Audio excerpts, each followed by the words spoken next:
Millions of pounds worth of solar panels are to be installed on council houses in Winchester. The City Council says the scheme will reduce its carbon footprint and cut some tenants' fuel bills. The panels will be paid for by private companies who'll make money because of cash incentives to produce green energy. David Allard has the story. This is officially Hampshire's first super home, so called because the owners have reduced their carbon footprint by nearly 80%. The solar panels helped.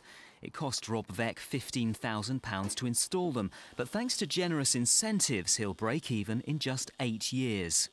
Before the government legislation came out in April, it was the last thing on my list because the break-even point was quite a long time.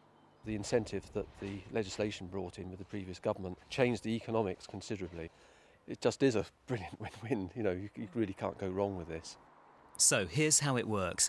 Under the government-agreed tariff, Rob gets paid just for generating electricity. He gets 44.3 pence for any surplus units of electricity he doesn't use by selling it to the national grid.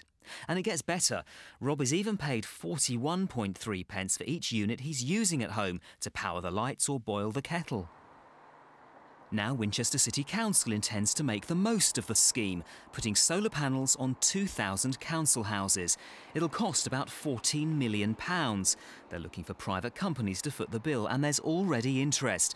That's because in return for their outlay, they'll profit from money given for each unit of electricity that's generated.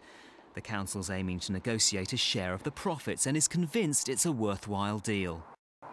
Well, we expect tenants to get around £100 of free electricity a year out of this. We expect the council to get a financial return. We'll reduce our carbon footprint and we'll get these panels maintained by somebody else. Once the panels are in place, the deal lasts for 25 years. But with the tariffs set to become less generous from 2012, the council wants to act fast. David Allard, BBC South Today, Winchester.